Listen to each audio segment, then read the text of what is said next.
مەراسیمی بە خاکسپاردنی ئەو ئەفسەرەی هێزی کۆماندۆیە کە دوێنێ لە ئۆپاسیۆنی کێوماڵکردنی بۆ شای ئەمنی نێوان هێزی پێشمەرگە و سوپای عێراق لە سنووری ناوچەی داوێ بە هۆی تەقینەوەی بۆمبێکی چێنراو بە ئۆتۆمبیلەکەیان گیانی لەدەستدا.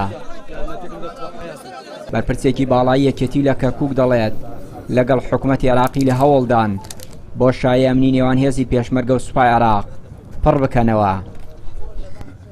ئەو ئۆپراسیۆنی دوێنێ کە دەلالت لەوە دەکا کە ئەو ئەبوو شتانیان دانایەتەوە لە ماوانەی پێشوش چەندین گەنجیان شاریان ڕفاندێ و شەهیدیان کردوە تیرۆریستانی داعش. بۆیە پێویستەکە لایەنە پەیوەندیدارەکان حکوومەتی هەرێمیان هێزێکی پێشمەرگەی کوردستان لەگەر لایەنە عێراقیەکان بۆی ئەو بۆ شایانە پڕ بکرێتەوە. ئێمە هەوڵی ئەومان بەردەوامە چاوەڕێی بدەین ئەم حکوومەت کە دەست بەکار یەکێک لە کارمان بە تایبەتی ئاساییکردنەوەی دۆخی کەرکووک و یان ئەم هێزەی کە قەراروا بوو دروست بکرێ و ئەمە لەگەڵ لایەنی پەیوەندیدار جگە لەوەش بەرنامەیەک هەیە کە ئەم بۆشاییە کە هەیە چەند بتوانین لەگە سوپای عێراقیان ئەو لایەنە هێزەکانی عێراقی بۆی بتوانین ئێمە بێنە پێشەوە بە تەنسیق لەگەر ئەوان ئەو بۆشایانە پڕ بکرێتەوە.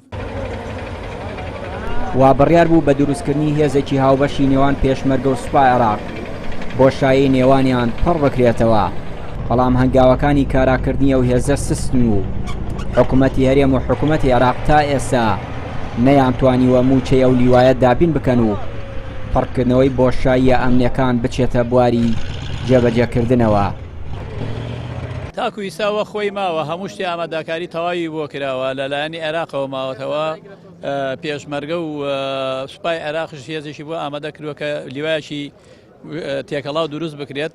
بەس تا ئێستا لەسەر بودجەی عێراق ماوە کە حکوومەت و تەشکیل بکرێت ئینشاڵڵا بودجەکان بۆ دەرخان نەکرێت.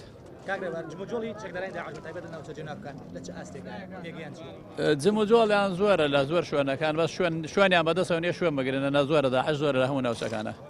پاکردنەوەی پەڵکانە و گەڕە ڕۆژ وایە یەک کەسی تێنێ ڕۆژ وایە بە وەکو نەقلاتێکی لێ هاتووە هێزەکانی داعش کە